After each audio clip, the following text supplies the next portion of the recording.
Alright guys, and we're back. So now we're going to talk about the Garmin GTN 750, this huge unit here. So this unit is very complex. There's a lot of different features about it, but the goal of this is not to teach you every single feature. It's just to teach you what you need to know when you're doing your flights and you're doing cross countries. And of course, when you go for your IFR, there's different features. But for now, let's just talk about if you're just flying or you're doing cross countries. So first, when the system boots up, there's a couple screens that talk about the database and fuel trip planning. You can just click continue on each of those, right? Then you're brought to this screen. So now let's say I'm here and I want to enter my frequencies. Let's say these weren't here, right? But let's just say, so up here, this is our COM, right? And remember, the GTN 750 is our COM 1. So right now this is telling us 118.9 is in the active frequency, and that's Westfield Tower, and 121.7 is in the standby, which is Westfield Ground. Now let's say if I want to switch over to Bradley, right? So I could do this. Now I can control this by either entering the numbers here, or I can use the knobs down here, and in the same way, the inner thin knob controls the decimals, and the outer thick knob controls that right there, right? So let's just do it like this. Let's enter it in 12535. I can click enter, and now notice there, so that still keeps it in the standby. If I wanted to put it in the active right away, right, I could have entered it, right, 35, and I could have clicked this XFER button, transfer. And so when I do that, and watch now if we pan up there, it transfers it into the active. The other way to switch between these two, a standby and active, if I just click up here on the active, see how it's just swapping those? And so that's also an easy way. Same goes for over here. These are our nav frequencies. Right now it has 113.0. This is Barnes VOR, and it shows it up there. And in the standby is 111.9. That's a localizer frequency here at Barnes. Don't worry about what that is. But let's just say I know I'm gonna fly to Albany via CTR, the Chester VOR. So if I click on this, and let's say I want to put, I know the frequency is 115.1, right? So now I have, again, the couple options. If I just click enter here, that will keep it in the standby. If I click XFER, transfer, that will now put it into the active, right? And again, same as the COM, if I want to swap between these two, the active and standby, I just click on the active one, and it does that, right? So very easy, very intuitive once when you know it. Yeah, we could pause for now. Alright, next thing we'll talk about if we're putting in a flight plan. So let's just pretend we're starting at Westfield Barnes, and then we're flying to Albany via CTR, the Chester VOR. So what I can do, I can put in a flight plan, click this here, click add waypoint, I can type in KBAF, I click enter down here. Right, so now that's my first waypoint. I can click add waypoint. Now Chester is CTR, and not XTR, CTR. It says Chester, I click enter again. And now add waypoint. Now Albany, KALB, Albany International shows. Now I click that. And so now my flight plan is in here, right? But now let's say I entered this, but I entered something wrong. Let's say I don't want to fly via Chester, I want to fly via Pittsfield, right? I can remove this waypoint. So the way I did that, I click on Chester, I click remove. That's a confirmation, I click OK. Good. So now I can either click on KBAF or KALB. Let's say I click there. I want to insert after KBAF, so I click insert after KPSF,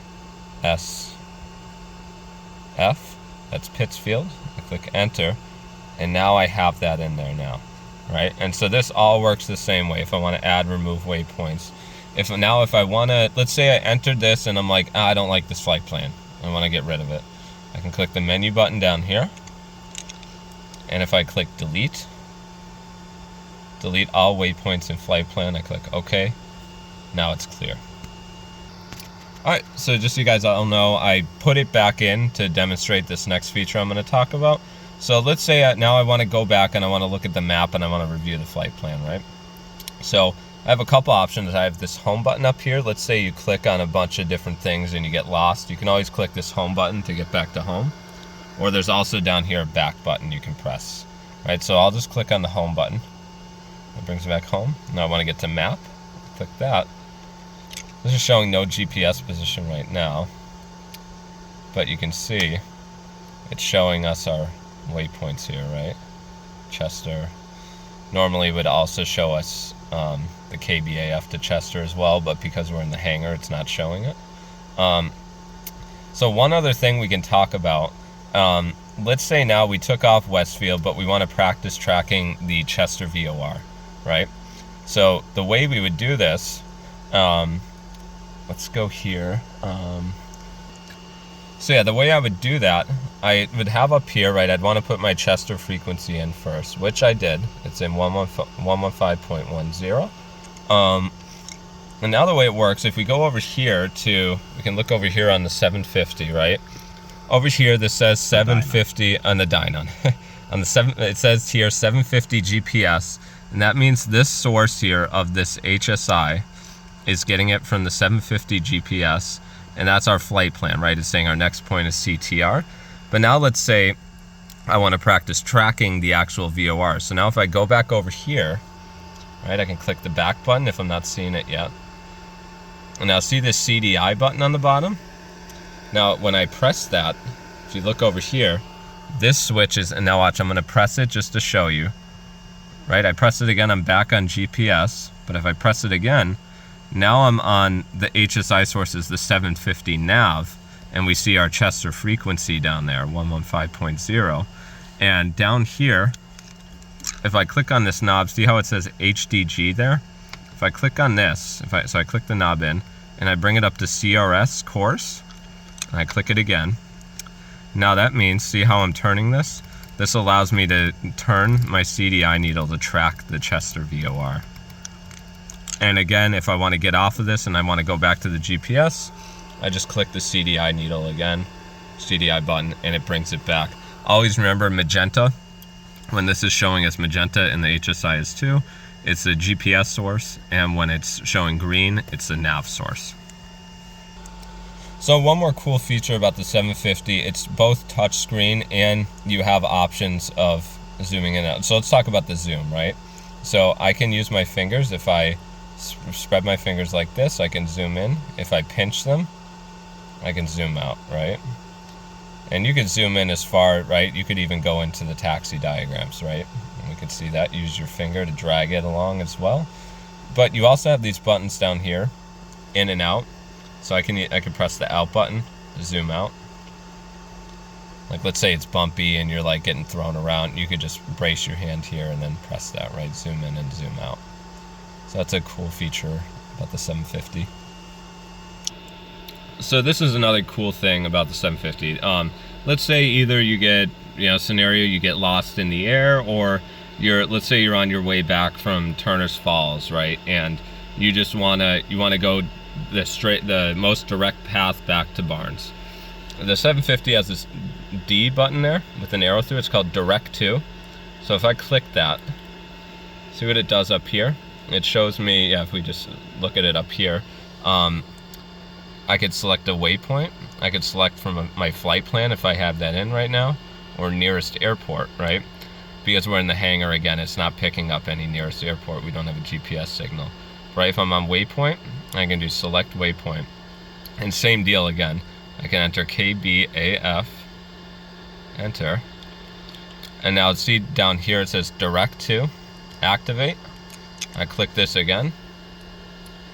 And now I'm going direct to Westfield. It's kind of, we're here right now, so it's just showing that. But if I was further up, if I was flying over Turner's or somewhere, it would show me literally a line going straight to Westfield. And again, over here, right now, since we're in the hangar, we're not getting a GPS position, but it would show a magenta CDI needle with an arrow, and you would then track that to get you straight back to Westfield. And it shows you it here as well, this information. Yeah. So the last thing I'd like to talk about, this little button here, this is for the comm volume. So if I turn this right now, see how it shows you know, the volume of this comm on the 750 basically. I turn it right, clockwise it brings the volume up, and counterclockwise it brings the volume down.